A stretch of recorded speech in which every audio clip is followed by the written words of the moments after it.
ಈ ನೋಡಿ ಈಗಲೂ ಅಲ್ಲಿ ಹೊಡೆದಾಗ್ತಾ ಇದ್ದಾರೆ. ನಾನೊಮ್ಮೆ ಹೋಗಿದ್ದೆ, ಈಗಲೂ ಹೊಡೆದಾಗ್ತಾ ಇದ್ದಾರೆ. ಅಲ್ಲಿ ಪ್ರಾಣದೇವರು ಹನುಮಂತನದೊಂದು ಇದಿದೆ ನೋಡಿ ಅಲ್ಲಿ,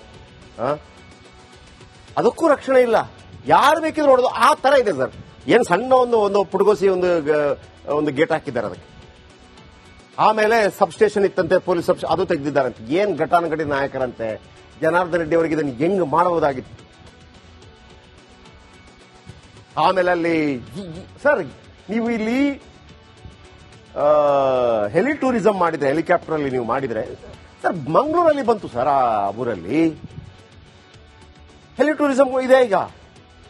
ಇಲ್ಲಿ ಏನು ಅದ್ಭುತ ಮಾಡಬಹುದು ಗೊತ್ತಾ, ಒಂದು ಒಳ್ಳೆ ಜಾಗದಲ್ಲಿ ಮಿಡ್ಡಲ್ಲಿ ನಿಲ್ಲಿಸುವಂಗೆ ಮಾಡಿ ಎಲ್ಲವನ್ನ ತೋರಿಸಿ. ಅದು ಬಿಟ್ಟು ನೋಡಿ ಸರ್, ಈ ಕಲ್ಲಿನ ರಥ ಸರ್, ಈ ಕಲ್ಲಿನ ರಥ ಇದೆಯಲ್ಲ, ಎಷ್ಟು ವರ್ಷಗಳಾಯ್ತು ಸರ್. ನೋಡಿ ಅಲ್ಲಿ ಹಿಂದ್ಗಡೆ ಕಾಣ್ತಾ ಇದೆಯಲ್ಲ, ಅದು ಬಹಳ ಎತ್ತರಕ್ಕಿತ್ತು, ಅದೆಲ್ಲ ಬಿದ್ದೋಗಿದೆ, ಅದನ್ನೆಲ್ಲ ಸುಟ್ಟಾಕಿದ್ದಾರೆ. ತಿಂಗಳಾನುಗಟ್ಟಲೆ ಅದು ಸುಟ್ಟಿತ್ತು. ಅಲ್ಲಿ ಸುಲ್ತಾನರು ಮತ್ತು ಇವರ ನಡುವೆ ಮೂರು ರಾಜರುಗಳ ನಡುವೆ ನಡೆದಂತ ಜಗಳದಲ್ಲಿ. ಈಗಲೂ ಕೂಡ ಅದನ್ನ ಹೆಂಗಿತ್ತು ಅಂತ ಲೇಸರ್ ಲೈಟ್ ಹಾಕಿ ಮಾಡಬಹುದು. ಅದೇನು ಹಂಪಿ ಉತ್ಸವ ಸಂದರ್ಭದಲ್ಲಿ 4 ದಿವಸ ಮಾಡ್ತಾರೆ. ಮತ್ತೆ ಆ ಜಾಗ ಏನ್ ಖರಾಬ್ ಇದೆ ಅಂತಂದ್ರೆ, ಖರಾಬ್ ಮಾಡ್ಬಿಡ್ತಾರೆ ಅಂತಂದ್ರೆ, ಹಾಳು ಹಂಪಿ. ನಾವು ಅದ್ರ ಸೆಟ್ಲ್ ಆಗ್ಬಿಟ್ಟಿದ್ವಿ, ಹಾಳು ಹಂಪಿ. ಮುಗೀತು, ಇನ್ನೇನಿಲ್ಲ ನಮ್ಮ ಕೆಲಸ, ಹಾಳು ಹಂಪಿ. ಸ್ವರ್ಣ ಹಂಪಿ ಅಂತೇಳಿ ಅಲ್ಲಿ ಪ್ರಯತ್ನ ಪಡ್ತಾ ಇದ್ದಾರೆ, ಸ್ವರ್ಣ ಹಂಪಿ ಮಾಡಬೇಕು ಅಂತ ಹೇಳಿ. ಸರ್, ಇಲ್ಲಿಯ ಕರಕುಶಲತೆ, ಶಿಲ್ಪಕಲಾ ಸೌಂದರ್ಯಕ್ಕೆ ಹಂಪಿ ಬಹಳ ಫೇಮಸ್ ಸರ್. ಇದೇ ಜಾಗದಲ್ಲಿ ಶ್ರೀಕೃಷ್ಣ ದೇವರಾಯ, ಹಕ್ಕಬುಕ್ಕರು ಎಲ್ಲರೂ ಕೂಡ, ವಿರೂಪಾಕ್ಷ ದೇವಾಲಯ ಇದೆ ಈಗಲೂ ಕೂಡ. ಹೆಂಗಿದೆ ಸರ್ ಹಂಪಿಗೆ ಯುನೆಸ್ಕೋ ವಿಶ್ವ ಪರಂಪರೆ ತಾಣದ ಗೌರವ ಇದೆ. ವಿಶ್ವ ಪರಂಪರೆ ತಾಣ ಒಮ್ಮೆ ಬಂದ ನಂತರ ಬೇರೆಯವರು ಕೈಯಂಪಿ ಅನ್ನಂಗಿಲ್ಲ, ಯಾರು ಕೈಯಂಪಿ ಅನ್ನಂಗಿಲ್ಲ. ಈ ಬಸವನಗೌಡ ಪಾಟೀಲ್ ಹೇಳ್ತಾರ, ಬಸವನಗೌಡ ಪಾಟೀಲ್ ಹೇಳ್ತಲ್ಲ, ಕ್ವಾಂಕ್ ಅನ್ನಂಗಿಲ್ಲ ಅಂತೇಳಿ. ಹಂಗೆ ಎಲ್ಲವನ್ನ ವಿಶ್ವಸಂಸ್ಥೆ ಇದರಲ್ಲಿ ನೋಡ್ಕೊಳ್ಳುತ್ತೆ. ಅದನ್ನ ವಿಶ್ವ ಪಾರಂಪರಿಕ ಯುನೆಸ್ಕೋ ಇರೋ ಕಾರಣಕ್ಕಾಗಿ ಅದನ್ನ ನೋಡ್ಕೊಳ್ಳುತ್ತೆ. ಒಂದು ಕಲ್ಲು ಆ ಕಡೆ ಈ ಕಡೆ ಆಗಬಾರ್ದು. ಬಟ್ ಈಗಲೂ ಹೊಡೆದಾಕ್ತಾರೆ ಮೂರ್ತಿಗಳನ್ನ. ಆದ್ರೆ ಹಂಪಿ ಮೇಲಿದ್ದ ಗೌರವ ಅಲ್ಲ, ಗೌರವಕ್ಕಿಂತ ಹೆಚ್ಚಾಗಿ ಅದು ನಮ್ಮದನ್ನೋದಕ್ಕಿಂತ ಹೆಚ್ಚಾಗಿ ನಮ್ಮ ರಾಜ ಒಬ್ಬ ಆಳಿದ್ದ. ನಮಗೆ ನಮಗೆ ನಿಜವಾಗ್ಲೂ ಸ್ವಾಭಿಮಾನ ಇಲ್ಲ. ಹಂಪಿ ಮೇಲಿದ್ದ ಗೌರವ ದಿನೇ ದಿನೇ ಕ್ಷೀಣಿಸ್ತಾ ಇದೆ. ನಮಗೆ ಹಂಪಿಯಲ್ಲಿ ದಿನೇ ದಿನೇ ಅಪರಾಧ ಚಟುವಟಿಕೆ ಹೆಚ್ಚಾಗ್ತಾ ಇದೆ. ವಿದೇಶಿಗರು ಹಂಪಿಗೆ ಬರೋದಕ್ಕೆ ಭಯ ಬೀಳ್ತಾ ಇದ್ದಾರೆ. ನಮ್ಗೆ ಹೆಂಗಾಗಿದೆ ಅಂತಂದ್ರೆ, ಮೊನ್ನೆ ಡಿ.ಕೆ. ಶಿವಕುಮಾರ್ ಹೇಳಿದ್ರಲ್ಲ, ದಕ್ಷಿಣ ಕನ್ನಡ ಕರಾವಳಿ 7 ಗಂಟೆಗೆ ಡೆಡ್ ಆದ ಕಾರಣಕ್ಕಾಗಿ ಅಟ್ಲೀಸ್ಟ್ ಅಲ್ಲಿ ಸ್ವಲ್ಪ ಆದ್ರೂ ಇದೆ, ಇಲ್ಲಾಂದ್ರೆ ಹಿಂಗೆ ಆಗ್ಬಿಡ್ತಿತ್ತು. ಹಂಪಿಯಲ್ಲಿ ಬಲು ಸುಲಭವಾಗಿ ಗಾಂಜಾ ಸಿಗತ್ತೆ, ಈಸಿ. ಬೀಡಿ ಕಷ್ಟ, ಸಿಗರೆಟ್ ಕಷ್ಟ, ಗಾಂಜಾ ಈಸಿ. ಪೊಲೀಸರಿಗೆ ಗಾಂಜಾ ಬಗ್ಗೆ ಎಲ್ಲ ಮಾಹಿತಿ ಇದೆ. ನಾನು ಹೇಳಿದ್ನಲ್ವಾ, ಯಾವುದೇ ಒಂದು ಪೊಲೀಸ್ ಸ್ಟೇಷನ್ ಸರಹದ್ದು ವ್ಯಾಪ್ತಿಯಲ್ಲಿ ಒಂದು ಡ್ಯಾನ್ಸ್ ಬಾರ್ ಇರಬಹುದು, ಒಂದು ಬಾರ್ ಇರಬಹುದು, ಒಂದು ಕ್ಲಬ್ ಇರಬಹುದು, ಒಂದು ಅಡ್ಡ ಇರಬಹುದು, ಎಲ್ಲವೂ ಕೂಡ ವೀಕ್ಷಕರೇ, ಮಸಾಜ್ ಪಾರ್ಲರ್ ಎಲ್ಲವೂ ಕೂಡ ಮೊದಲು ದುಡ್ಡು ಕೊಟ್ಟೇ ನಡೆಯೋದು. ನೀವೇನು ಪೊಲೀಸರಿಗೆ ತಪ್ಪಿಸ್ಕೊಂಡು ಅಂತ ಅಂದ್ಕೊಂಡಿರ? ನೋ. ನಾವೊಮ್ಮೆ ಸುದ್ದಿ ಮಾಡ್ತೀವಲ್ಲ, ಯಾವ್ದಾದ್ರೂ ಸುದ್ದಿ ನೋಡಿ ಸರ್, ಇಲ್ಲೊಂದು ಮಸಾಜ್ ಪಾರ್ಲರ್ ಅಲ್ಲಿ ಬೇರೆ ಅನೈತಿಕ ಚಟುವಟಿಕೆ ಆಗತ್ತೆ ಅಂತ ನಾವೊಂದು ಸುದ್ದಿ ಮಾಡಿದ್ವಿ ಇಟ್ಕೊಳ್ಳೋಣ. ಪೊಲೀಸರು ಅವನನ್ನ ಕರೀತಾರೆ, ಆ ಮಸಾಜ್ ಪಾರ್ಲರ್ ಅವನನ್ನ, ಏನೋ ಒಂದು 4 ಡಮ್ ಮಾಡ್ತಾರೆ. ಪೊಲೀಸರು ಅವರಿಗೆ ಸುಗ್ಗಿ ಏನ್ ಹೇಳಿ, ಅಲ್ಲಿ ತನಕ ಅವನು ತಿಂಗಳಿಗೆ 50,000 ಕೊಡ್ತಾ ಇದ್ದ. ನೋಡಪ್ಪ, ಟಿವಿಯಲ್ಲೆಲ್ಲ ಬಂದಿದೆ, ಇನ್ ಮಾಡಕ್ ಬಿಡಲ್ಲ, 75 ಕೊಟ್ರೆ ಮಾತ್ರ ಅಂತ. 25 ಲಾಭ. ಈಗ ನಮ್ಮ ಹತ್ರ ಹೇಳಿ, ನಾವು ಆ ಸುದ್ದಿ ಮಾಡಬೇಕಿತ್ತಾ, ಮಾಡಬಾರ್ದಿತ್ತು? ಮಾಮೂಲಿ ಎಣಿಸ್ತಾರೆ, ಅದಕ್ಕೆ ಸುಮ್ಮನಿರ್ತಾರೆ. ಎಲ್ಲಾ ಕಡೆ ಪೊಲೀಸರ ಬಗ್ಗೆ ಹಂಪಿ ಸುತ್ತಮುತ್ತಲ ಜನಕ್ಕೂ ಅಸಹನೆ ಇದೆ. ಹಂಪಿ ಸುತ್ತಮುತ್ತಲ ಹಳ್ಳಿಗಳಲ್ಲಿ ಮದ್ಯ ಸುಲಭಕ್ಕೆ ಸಿಗತ್ತೆ. ಚಿಕ್ಕ ಚಿಕ್ಕ ಅಂಗಡಿಗಳಲ್ಲಿ ಮದ್ಯ ಮಾರಾಟ ಸಿಗತ್ತೆ, ಗೂಡಂಗಡಿಗಳಲ್ಲಿ. ಎಲ್ಲ ಗೊತ್ತಿದ್ರು ಪೊಲೀಸರು ಸೈಲೆಂಟ್ ಆಗಿರೋದು ದುರಂತ. ಯಾಕೆಂತಂದ್ರೆ ವೈನ್ ಶಾಪ್ ಅಲ್ಲಿ ಮದ್ಯ ಮಾರಾಟ ಆಗ್ತಾ ಇದ್ರೆ ಅವನಿಗೆ ಒಂದು ಅಂಗಡಿಯಿಂದ ಮಾತ್ರ ಸಿಗುತ್ತೆ.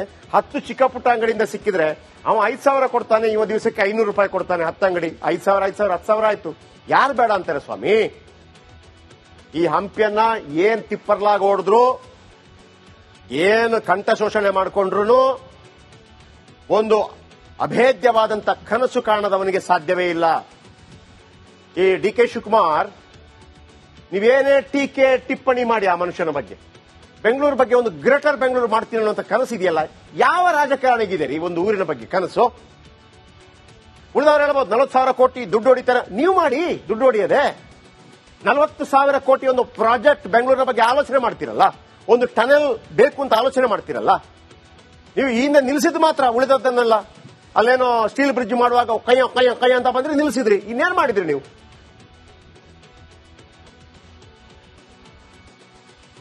ನಾನು ಪಕ್ಷಾತೀತವಾಗಿ ಮಾತಾಡ್ತಾ ಇದ್ದೀನಿ, ಒಂದು ರಾಜ್ಯದ ವಿಚಾರವಾಗಿ ಮಾತಾಡ್ತಾ ಇದ್ದೀನಿ.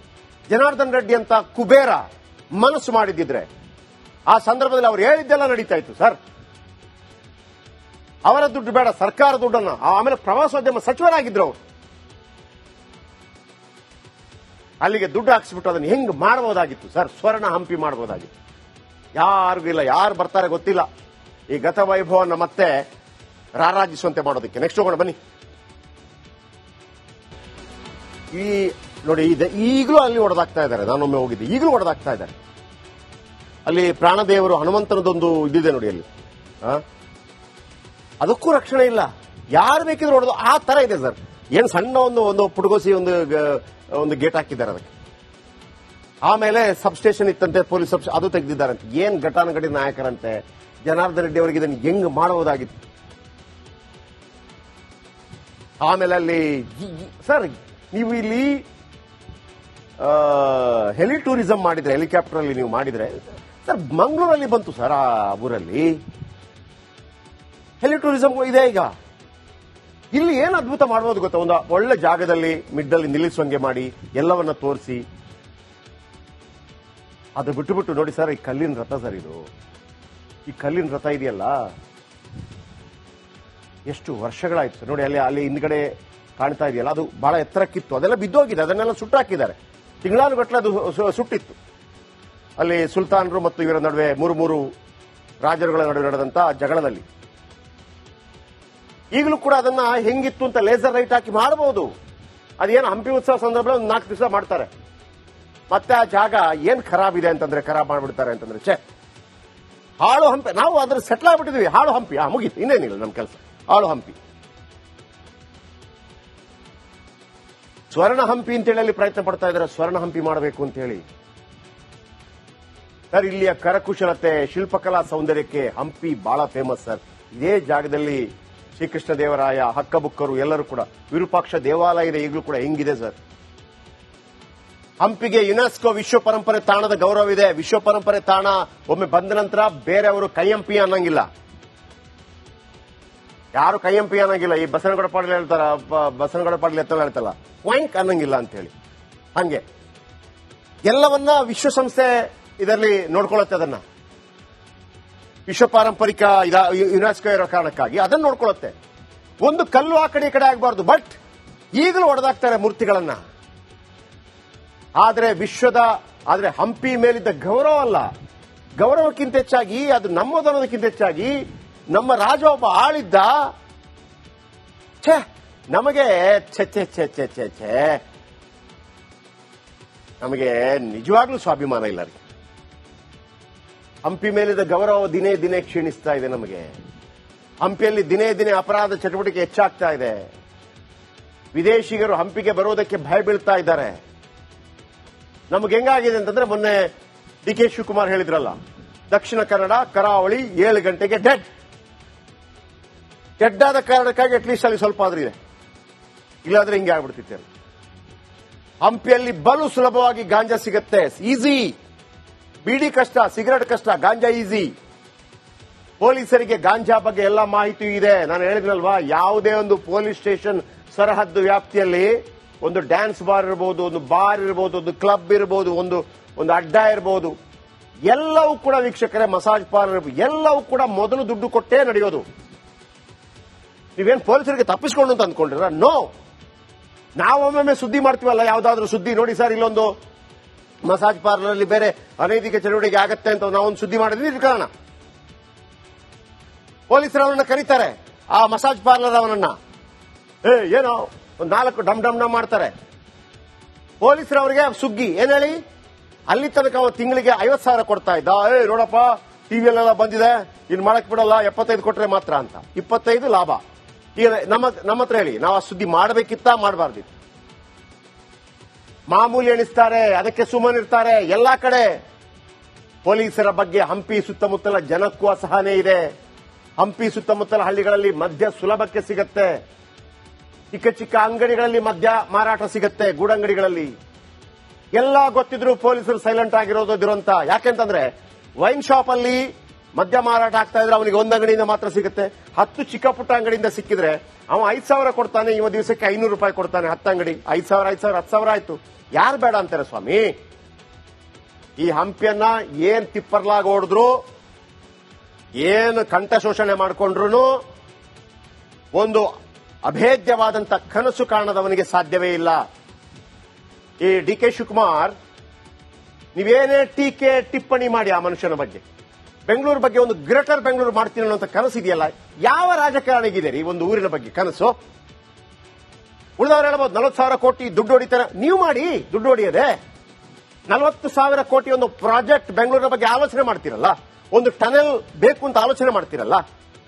ನೀವು ಹಿಂದೆ ನಿಲ್ಲಿಸಿದ್ ಮಾತ್ರ, ಉಳಿದದ್ದನ್ನೆಲ್ಲ ಅಲ್ಲೇನೋ ಸ್ಟೀಲ್ ಬ್ರಿಡ್ಜ್ ಮಾಡುವಾಗ ಕೈ ಅಂತ ಬಂದ್ರೆ ನಿಲ್ಲಿಸಿದ್ರಿ. ಇನ್ನೇನ್ ಮಾಡಿದ್ರಿ ನೀವು?